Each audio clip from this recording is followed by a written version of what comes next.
The Dark Secret of WEATHEREND by John Bellairs. Chapter 5. After the crash, an awful silence fell in the room. Everyone stood dead still, staring at the unconscious form of Miss Eels. In the middle of the room stood Mrs. Oxenstern. Across the front of her dress was a large pink stain. Her fists were clenched, her face was very red, and she was trembling all over with fury. When she could finally make herself move, she turned and stalked out of the room, walked down the stairs, and went straight into Miss Eel's office. She picked up the phone and called the police. Then she called the Hoosac Daily Sentinel, and finally, the hospital. When she had finished phoning, Mrs. Oxenstern no longer looked angry. She looked triumphant. 3 days later, on a cold, gusty November evening, Anthony Monday was ringing the doorbell of Miss Eel's house. He felt very bad. Miss Eels had been suspended from her job at the library. Although she hadn't exactly been fired yet, everybody figured that it was only going to be a matter of time before that happened. Wild stories were going around about her. Some people claimed she had been drinking on the day of the awful incident, while others said that she had gone crazy and hinted darkly that there was insanity in Miss Eels's family. Anthony's mother did not like Miss Eels, and so she believed both the drunk and insanity stories, and went around saying that she had seen this coming for a long time. As for Anthony himself, he was shocked and saddened by what had happened. At first he had absolutely refused to believe the things he heard about Miss Eels's wild behavior. On the day of the party, he had seen her leave the library looking very grim and frightened. And of course, he knew from all the commotion that something had gone wrong. But when people told him what had occurred, he just couldn't accept it. Then, finally, on the day after the incident, Miss Eels called Anthony up and gave him her version. She told him that something very strange was going on, and perhaps Anders Borkman was behind it all. Anthony responded by telling her of the strange disappearance of Borkman's journal, and Miss Eels suggested that Anthony come over soon so they could figure out what to do. And so here he was, in his leather jacket and red leather cap. Under his arm was a box of Dorfmeyer's chocolates, the special dark, soft-centered assortment. Anthony's finger jabbed at the bell button.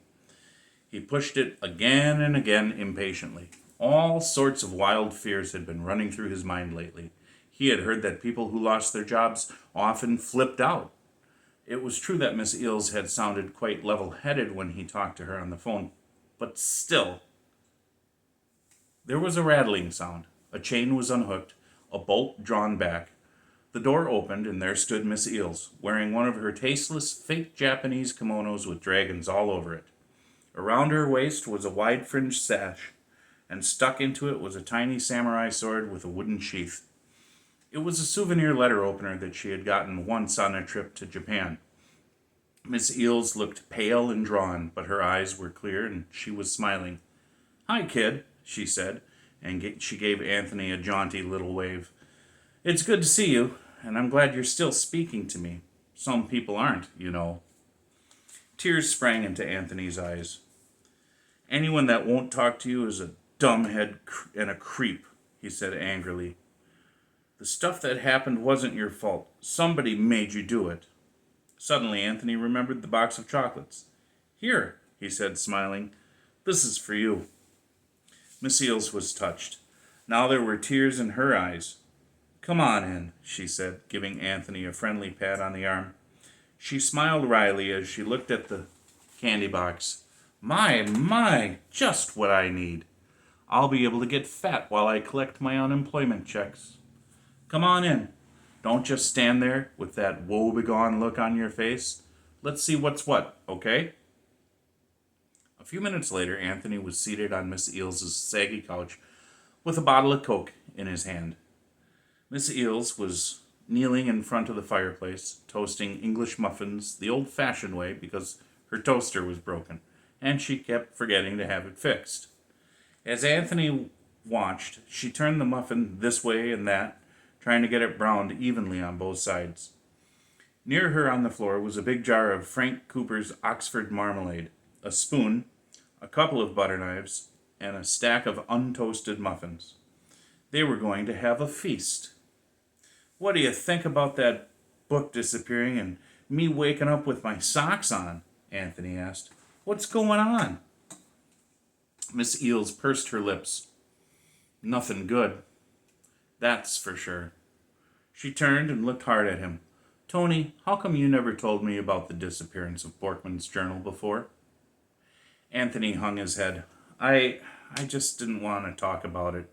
I was scared that I might be going out of my mind."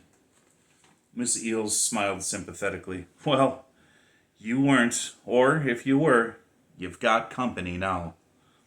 But it doesn't seem terribly likely that we're both going bats at the same time. Remember the day when Anders Borkman came to the library and had a talk with us in my office? Well, I have the darndest odd feeling about that talk. I can't remember one little tiny thing," she said. "It's as if the whole time we spent in the office has been erased from my mind." Anthony nodded. "Yeah, it's like it was all part of a dream or something like that." Miss Eels took the muffin off her fork, put it on top of a plate, and started buttering it.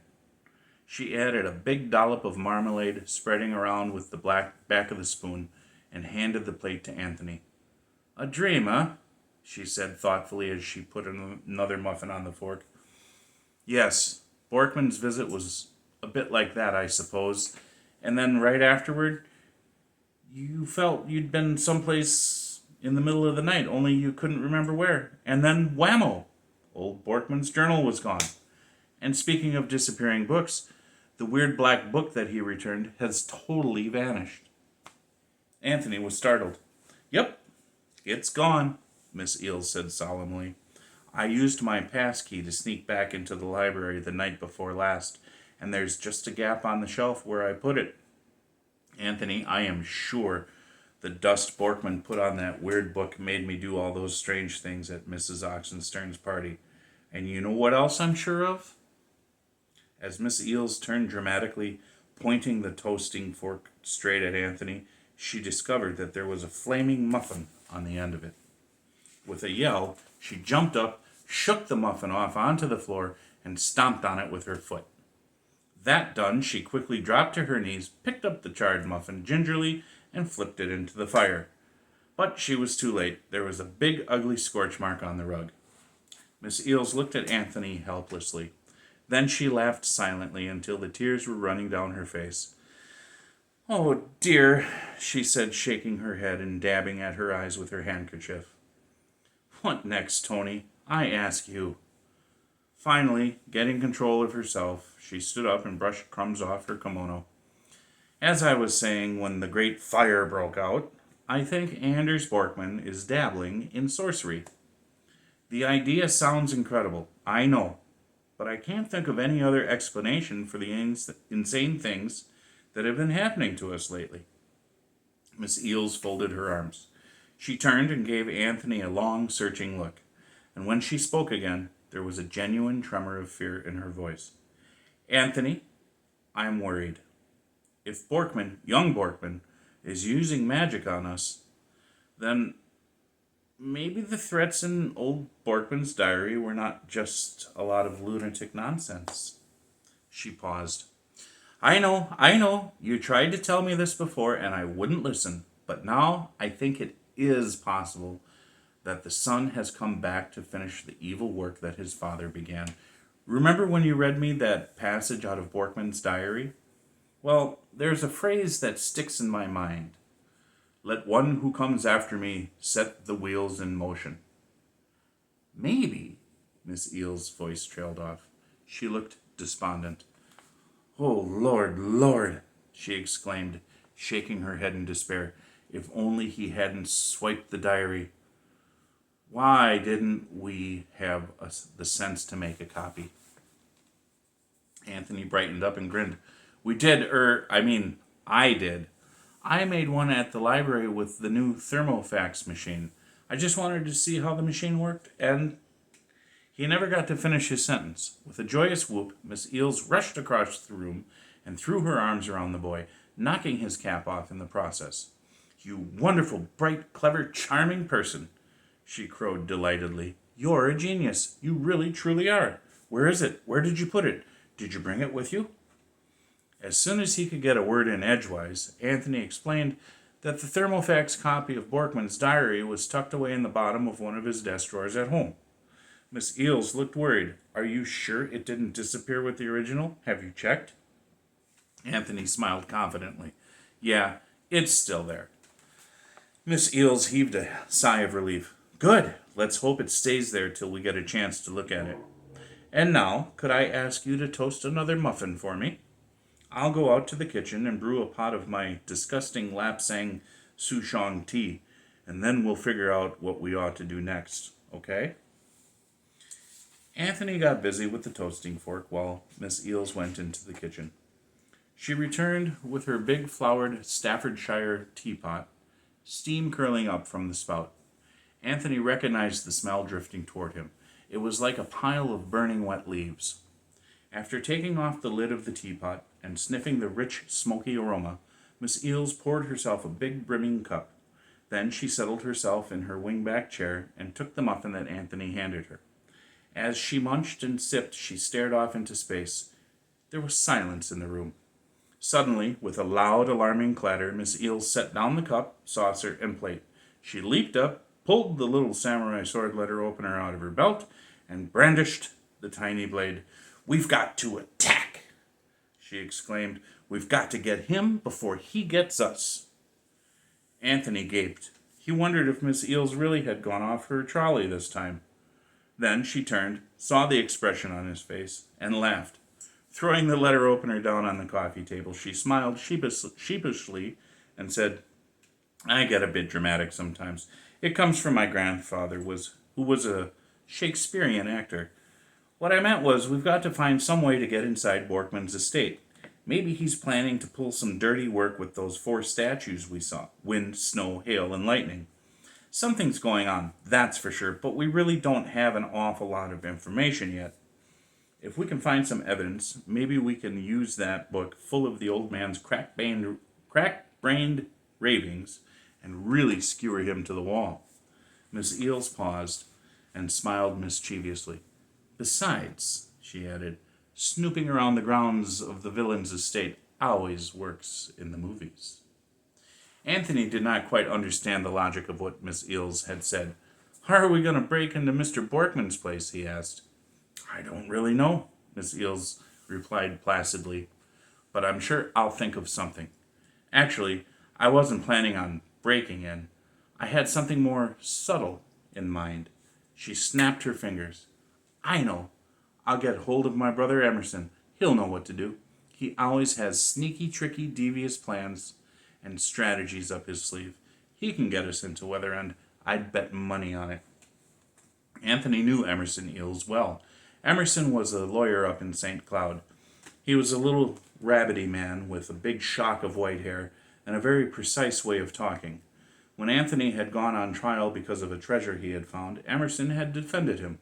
Anthony liked and respected his courage and resourcefulness, and felt if anyone could get them into Borkman's estate, he could. But suddenly, an unpleasant thought occurred to Anthony. "Miss Eels," he began, frowning, "what are you going to do about your job? Are they really going to fire you?" Miss Eels stopped smiling. Her jaunty manner vanished, and she suddenly looked old and careworn. She stared at the tea leaves in the bottom of her cup, as if she were trying to read her fortunes there. "I honestly don't know what the library board will do, Anthony. For the time being, I've been suspended from my job, without pay, and the board will meet again in early December to decide my fate. I will admit that things do not look terribly rosy. After all, I've only got one friend on the board, and that's Mrs. Bump, the reporter who kept the story out of the Sentinel. But it's a 7-member board, and you can be sure that Mrs. Oxenstern will hang me from the yardarm if she can possibly manage to do it." Miss Eels was almost speaking in a whisper. Anthony could hear the fire crackling and the Waterbury clock ticking on the mantel. Suddenly he was filled with righteous anger. They couldn't do this to Miss Eels. They just couldn't. Quickly, his anger turned to fear. If Miss Eels was fired, how would she manage to live? Miss Eels looked at Anthony and smiled wanly. Don't worry, kid, she said, chuckling. I have some money put away, and what with Social Security checks and sponging off my rich brother, I'll survive. But suddenly there was a loud, reverberating peal of thunder, and an instant later a blue flash of lightning leaped through the living room windows. The antique plates on the mantel rattled, and the lights dimmed. Miss Eels looked stunned for a second. Then she leaped out of her seat. Motioning for Anthony to follow her, she rushed into the hall and headed for the front door. They paused on the front stoop and looked up. The air was bitterly cold. The sky was clear. Overhead, the stars were clustered thickly, and the faint whitish track of the Milky Way visible. In the distance, the dark, irregular shadow of the Mississippi bluffs rose against the sky, but all that they could hear was a faint rumble, like the sound of distant train. Miss Eels and Anthony looked at each other fearfully. Then Miss Eels turned and gazed off toward the faraway line of bluffs. The anxious look on her face had changed to one of grim determination.